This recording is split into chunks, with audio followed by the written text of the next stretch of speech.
Here's a guy who thinks it's better that God not be empirically evident. A lot of us will ask, if there is a God and God can do anything, then why doesn't he just show himself? Then I would believe. Then everyone would believe. This whole you gotta have faith thing just seems like a lot of games. We are repeatedly told by proselytizers that God wants to have a personal relationship with us. Doesn't the fact that he doesn't make his existence empirically verifiable pointlessly make that more difficult? Well, it's true. God could reveal himself in any way he wants. So the question is, what would be the best way to do it? But before we can answer that, we have to ask, why would God want to reveal himself to us in the first place? And I think the answer is simple. Think about it. Even if you were a God and you created people, why would you want to reveal yourself to them? Would it be just so that they would believe in you? Or so they could know you, have a relationship, and open up some sort of connection between you and them? Well, don't the two go hand in hand? Don't you have to believe that someone exists before you can have any connection with them? So then the question is, if there is a God, what would be the best way to reveal himself so that you and I could know him? Well, how would you do it? You could just pull back the curtain and reveal yourself as is.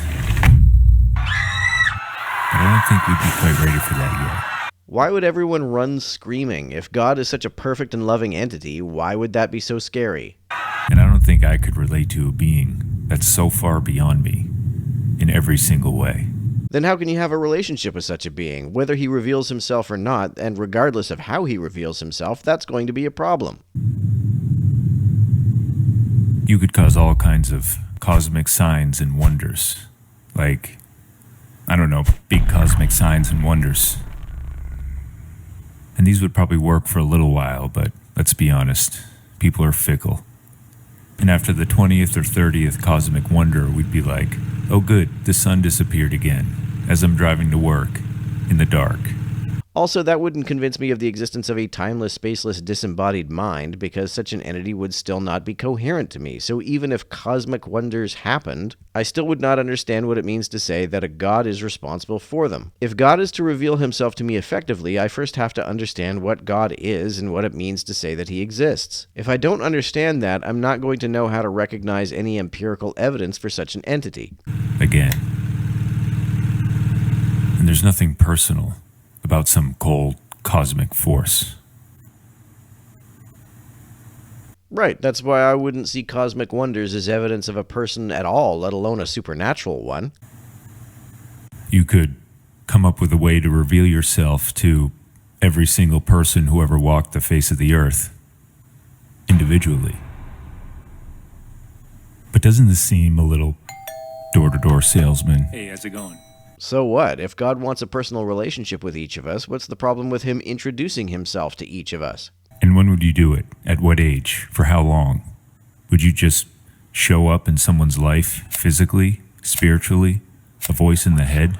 Physically, please. I don't know what showing up spiritually would even mean, and a voice in the head would be the most difficult to distinguish from a delusion.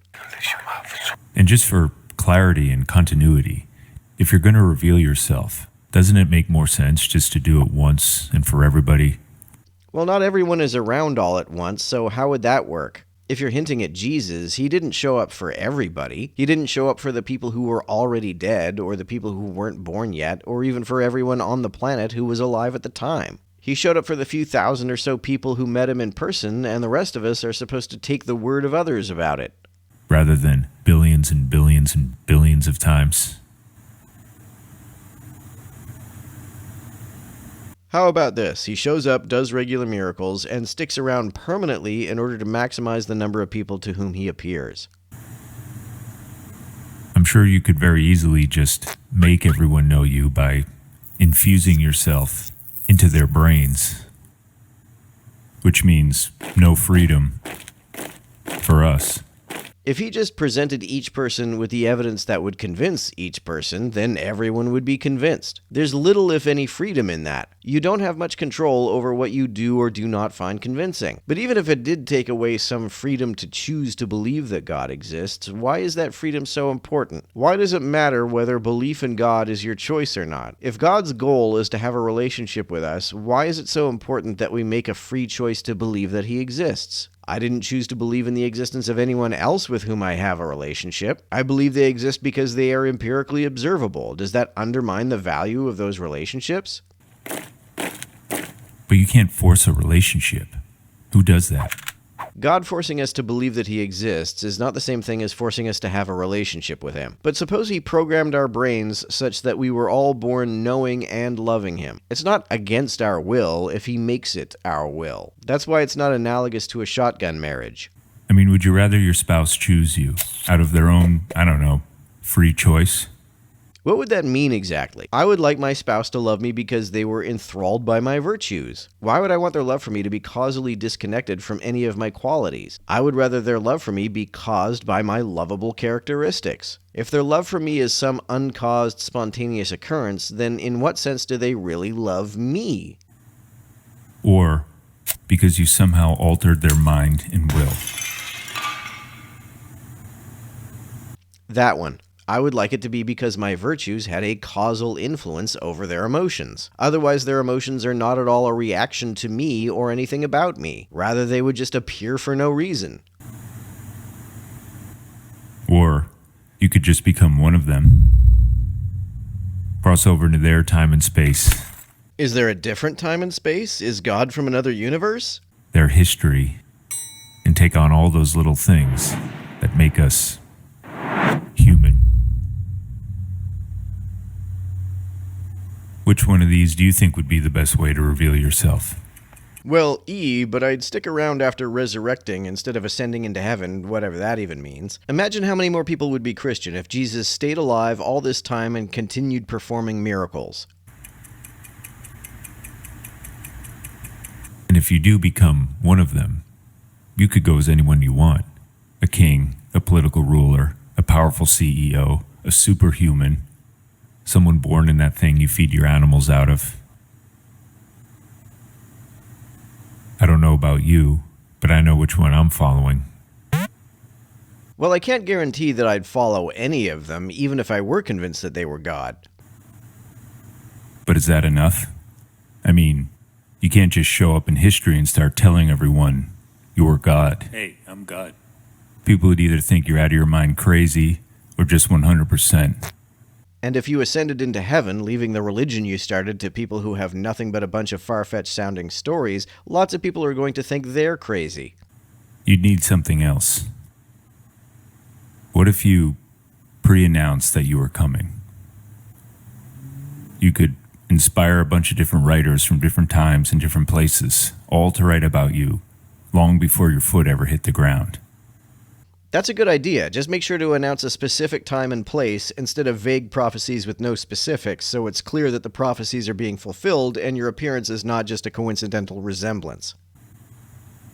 In fact, you'd be the only human being in the history of the world ever to be pre-announced. But is that enough?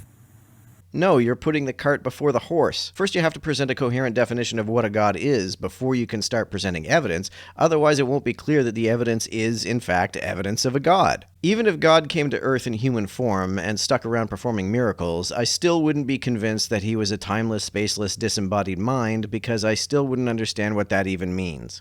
I mean, obviously everything you said and did would be absolute, but we don't always get it. Yeah, I don't get how to do truth. We like signs and wonders to confirm things. Otherwise known as evidence. So maybe you could do some kind of great signs and wonders to confirm things.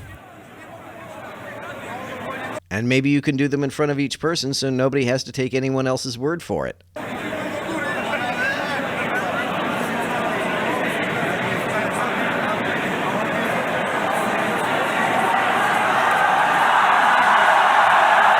Why doesn't God just show himself? Why doesn't he show himself in times and places where everyone gets to see him in person? I know that sounds door-to-door salesman, but it would be far more effective than appearing only once and at a time when nobody could even get a video of you.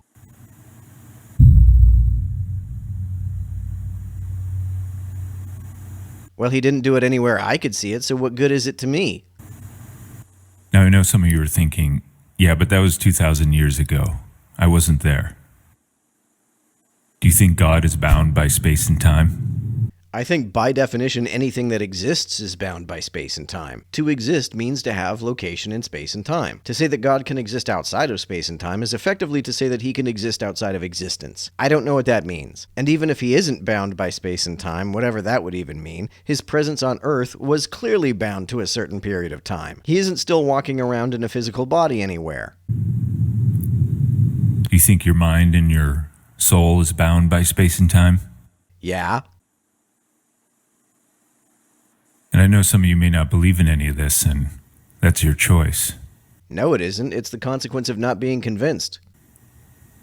But what if there's a chance that God walked on the face of this earth as a human being?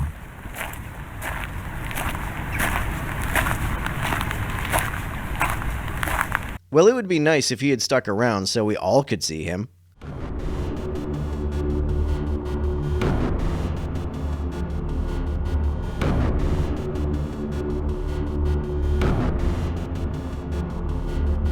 To everyone who helps me out on Patreon, you're a big help. Thanks so much.